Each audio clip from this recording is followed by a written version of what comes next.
আল্লাহ বলেন এই দুইটা কাজ যদি করো, গুনাহ ছেড়ে দিয়ে মাফ চাও, ইবাদত শুরু করে যদি আমি আল্লাহর কাছে ফিরে আসো, আমি দুইটা পুরস্কার দেব। কয়টা? এক, ইউমাত্তিউকুম মাতাআন হাসানান ইলা আজালিম মুসাম্মা। সুবহানাল্লাহ। আল্লাহ বলেন বাকিটুকু হায়াত দুনিয়ায় যে কয়দিন থাকবা, আমি আল্লাহ ওয়াদা দিলাম তোমার জীবনের দুনিয়ার সমস্ত উপকরণ, শুধু নারী না, পবিত্র স্ত্রী দেব, শুধু টাকা না, হালাল টাকা দেব। কি টাকা দেব? হালাল টাকা দেব। হালাল টাকা, হালাল টাকা দেব, হালাল পূরণ করব। শুধু নারী দিলে তো গুনাহ হবে, যে যেটা চাও ওইটাই চাও, না না, পবিত্র স্ত্রী। শুধু টাকা দিলে তো হালাল হারাম মিশে যাবে না, হালাল টাকা দেব। এ মাতাআন হাসানান অর্থ তোমার সমস্ত বৈধ পূরণ, প্রয়োজন পূরণ করব, তবে তা কি দিয়ে? হালাল দিয়ে। আমি আল্লাহর পক্ষ থেকে যা পবিত্র তা দিই। সুবহানাল্লাহ। এই জন্য আব্বা মনে রাখবেন, এক হইল লাভ, এক হইল বরকত। লাভ হইল বারেরা, বরকত হইল হালালের মাধ্যমে যা প্রয়োজন পূরণ করা। এই জন্য কারো লাখ টাকা ইনকাম কিন্তু কিস্তি চলে 4টা, কারো 10,000 টাকা বেতন কিন্তু আলহামদুলিল্লাহ কিস্তি নাই একটাও।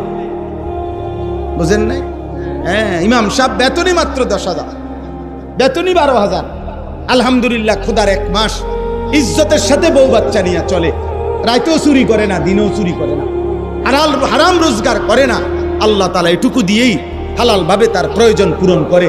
আর অসংখ্য নাফরমান আছে যারা লাখ টাকা ইনকাম করে কিন্তু কিস্তি চলে 4টা, কিস্তি চলে 6টা।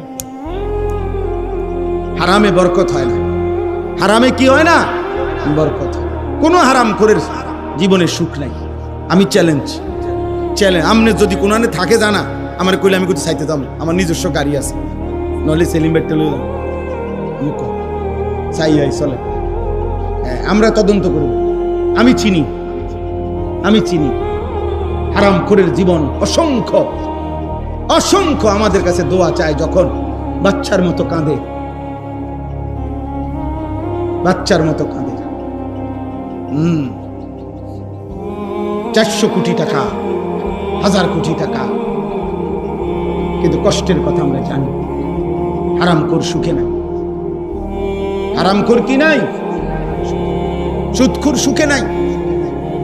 কোরআনে আল্লাহ বলছে, সুদখোর আমি স্পষ্ট তোর সাথে যুদ্ধ ঘোষণা করব।